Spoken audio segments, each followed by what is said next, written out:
it's time to switch gears a little bit because it's draft week in the NFL. Thursday, it is the round one of the NFL draft. So, what better way to kind of end the show in our main event than the NFL draft, our little mock draft for the NFL draft? And we have our full 32 team, 32 pick first round. And Mr. Will, Yes. because I'm curious just to hear, who do you have going number one to the Las Vegas Raiders? Yeah, this is no secret. This is the least best kept secret in all of the NFL. Fernando Mendoza, obviously, is going in the first round. It makes perfect sense. Vegas already kind of has him as their guy.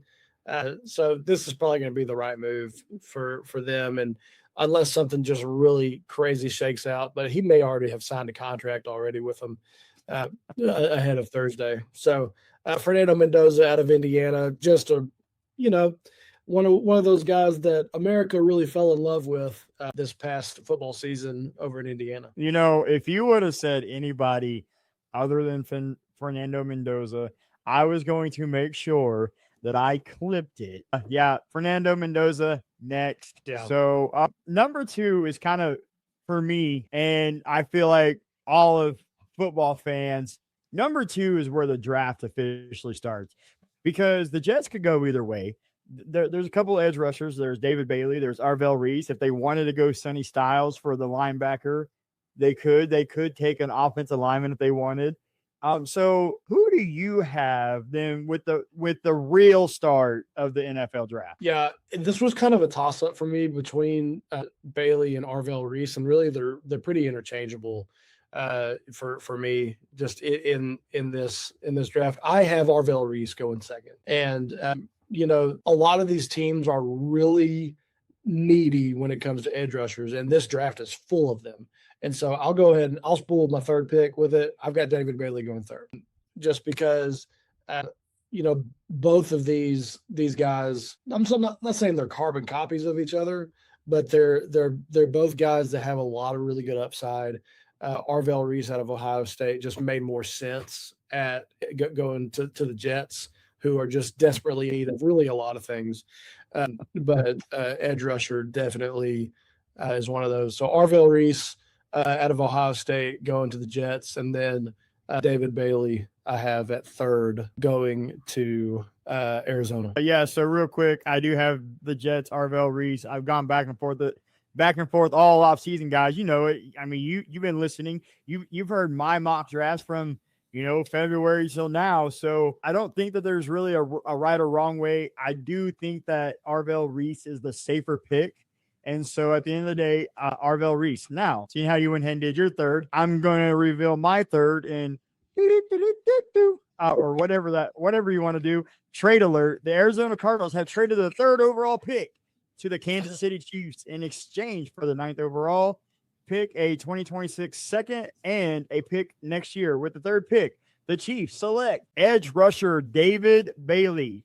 The Chiefs have a few holes, but adding an elite pass rusher like Bailey will take the pressure off of that weaker secondary.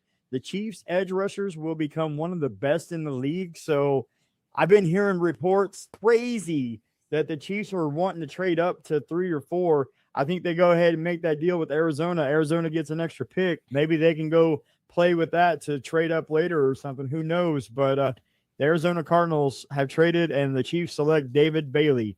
And that goes to number 4. Would you like this one, or would you like me to take it first? Go ahead. Yeah, I want to hear what you got with this one. All right. So this one hasn't really changed a lot for me, guys. The Tennessee Titans are on the clock, and they are going like the last 3 or 4 mock drafts or so. It hasn't changed.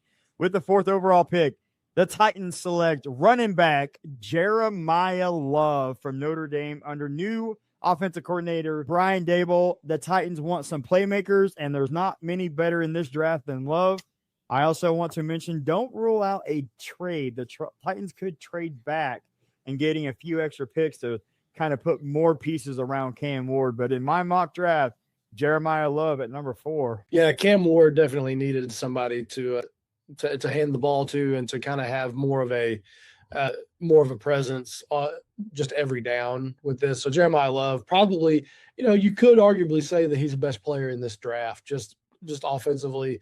A 3-down back can have just an impact on every possession.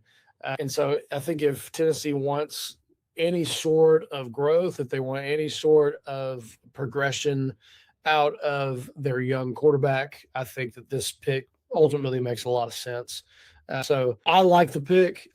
Jeremiah Love embarrassed the Razorbacks earlier this year, and so I didn't love that for him, but I'm glad that he's getting out of there and going top 5 pick in the 2026 NFL draft. In that game, it was kind of like a bittersweet moment for me, because I don't know, see the flag. So you want to root for? I mean, you don't have a whole lot of ties to the state. And well, no, I know, but I am a fan now, and I do root for him. But so it was a bittersweet moment for me because it was like Jeremiah Love and Notre Dame, but it was like, oh man, Arkansas got beat. So yeah, we have Jeremiah Love as well within that first half. Yes, I have Jeremiah Love at 4. Okay, I just want to make sure I heard you correctly. Yeah, yes, you did. All right, so number 5 belongs to the New York Football Giants. Who do you have them taking? I have them supplying a pretty desperate need on the offensive line with Francis Mauigoa. Is that how you say that? Maui Noah, yes, Maui Noah. Yeah, Maui Noah. A young quarterback's going to need somebody to protect him on his blind side, and I think that this offensive tackle out of Miami is probably your best bet, probably with the first offensive lineman off the board. As a big fella myself, I understand how important the job is. And so, yes, Maui Noah off the board at number 5 to the New York Giants. Did you look at my notes? Did you look at my notes? I didn't. Because that's who I got. The Giants take Francis Maui Noah. This one is actually different from what I've ever mocked the Giants having. But with them acquiring the 10th overall pick in that Dexter Lawrence trade that we talked about a little bit ago from the Bengals, it opens up things just a bit. The Giants need some help on O-line to help protect Jackson Dart, like you just mentioned. And new head coach John Harbaugh will want to win up front and run the ball. So, yeah, Francis Maui Noah is the pick here. And, this is where it might get interesting. The Browns are on the clock, and we haven't heard a trade from you yet. Could the trade be brewing, or are they staying put? No trade just yet. This is another team that really desperately needs offensive line help, or not necessarily help on the starting front, but just depth. I mean, they really need a lot there. Spencer Fano out of Utah is one that kind of fits the bill. This was also another one that I thought could really be really interchangeable with Maui Noah. I think that Maui Noah is just a little bit better and probably deserved that number 5 pick a little more. But Fano's one of these guys that can help a Cleveland team that just seems to struggle a whole lot, really at the quarterback positions where they've had a lot of struggle, but they needed somebody in there to protect who they've got. So I have the second offensive lineman coming off the board at pick number 6 from Utah. Wow. Oh, interesting. I did not go offensive line there, although I have heard a report that they do want offensive tackle. Like they're really high on Caden Proctor, but Caden Proctor at 6, I feel like would be a massive reach. But I mean, it is the Cleveland Browns. But somehow the Cleveland Browns managed to not do what the fans want, or what they probably should do, and get a wide receiver. Instead, they are taking defensive player, and that player is cornerback Mansour Delane from LSU. I don't think this would be a total waste of a pick here, as Delane is the best corner in this year's class, but they really need some help on that offensive side. And new head coach Todd Monken, I have to assume, wants to add that kind of player. And so, but Mansour Delane's sitting there, and there's a plethora of teams needing a corner, so maybe the Browns are trying to play a little defense, so to speak, and they take a corner Mansour Delane. There you go. I have the Arizona Cardinals. No, I have the Commanders. I'm sorry. The Commanders are on the clock, and they get the best of a great situation here. Could either trade back for extra picks, as they only have 6 in this year's class, or they can take Delane or Tate. In this scenario, they will end up taking wide receiver Carnell Tate, pairing him with Jaden Daniels. Will be a lot of fun to watch this upcoming season. Commanders definitely need a great wide receiver, so they have Carnell Tate with Jaden Daniels, and maybe Commander fans can be excited for the offense, as last season when Jaden Daniels was hurt, it struggled massively. So Yeah, we have the same notes here. Pick 7, Carnell Tate from out of Ohio State. This is going to be a really good compliment to Terry McLaurin. Gives you a good second option in that offense. Jaden Daniels desperately needs some more weapons, and I think that he gets one out of Carnell Tate here. I think that it makes the most sense to me, given that it's a pass heavy league, it's a pass heavy offense, and so getting some speed on there with a high level prospect out of Ohio State makes sense. I want to hear who you have the Saints taking, because this could get interesting. It could get interesting, but the Saints aren't taking the pick right here. They're trading this pick to the Dallas Cowboys. Okay. Dallas Cowboys moves up in the draft, gets up to pick number 8, where they will take linebacker Ohio State Sonny Styles. They're good. Trading up 4 spots. Probably, maybe not the best player in the draft, but one of the more athletic guys that's in here. For a organization that desperately needs some defense, needs a lot of playmakers on that side of the ball. What better way to do it than to get a top 10 pick? Is Jerry going to do it? Probably not. But they desperately need a top 10 defensive player, somebody that they can anchor that defense. And I think Sonny Styles is the guy to do it. So we'll see how it shakes out. Wow. Interesting. Okay. I have the Saints staying put here. The Saints need a lot of help on defense. They lost Demario Davis and edge rusher Cam Jordan. Ruben Bain is who the Saints are going to select at number 8. Ruben Bain comes in and helps the D line in a great way. People, and I'm going to put an emphasis on this. People need to get over his lack of length in his arms. He is a great player and will have success anywhere he goes. I am tired of all the reports, all the scouting reports, and everybody's saying, "Oh, he got T-Rex." I'm tired of hearing that, and I am shutting it down. Ruben Bain and his T-Rex arms are going to dominate for the Saints, and that is my pick at number 8. Yeah, as a fellow who has T-Rex arms, I take high offense to whoever is making fun of Ruben Bain for this. I'm not super appreciative of that. So, but he's the one that's about to make a lot of money playing a really fun game. So maybe it'll help, maybe it won't. Pick number 9 for me, going to Kansas City, is one out of a cornerback out of LSU, Mansour Delane. Corner is a big need there over in Kansas City, and I think they get it out of this guy. A guy out of LSU who has produced a lot of really good corners in the past, and could be just in the next long line of really good corners that have come out of Louisiana State University. Absolutely. That would be a great pick for them if they don't trade up.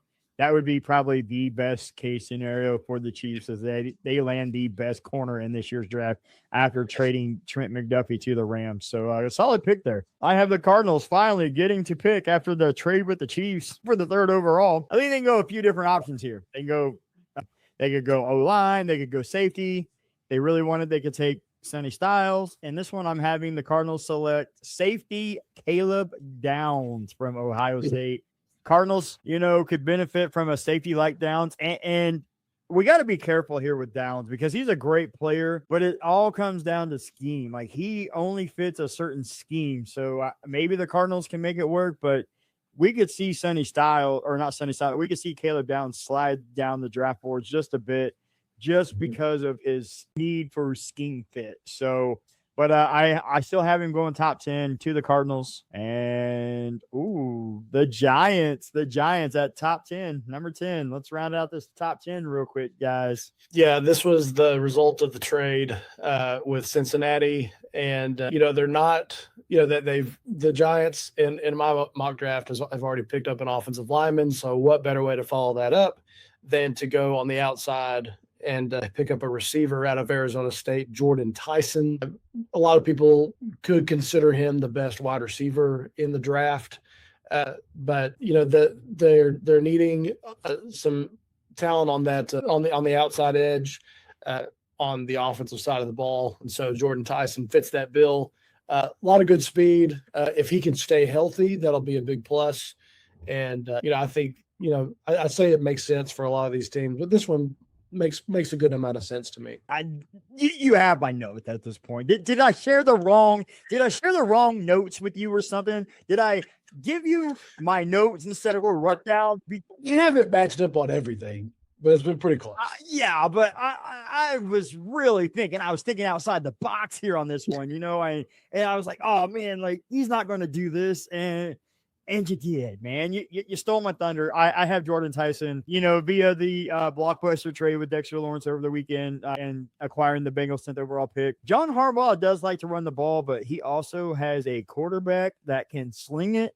Second year Jackson Dart paired with Malik Neighbors, and the addition of Tyson would make a fun and exciting offense this season. Sorry, Cowboy fans. Sorry, Will. Sorry, Commander fans. Sorry, Eagles fans. But if that happens, look out, because the New York Football Giants could overtake the East. So looks like we are on the same page. And I don't know, man. Like I really thought I was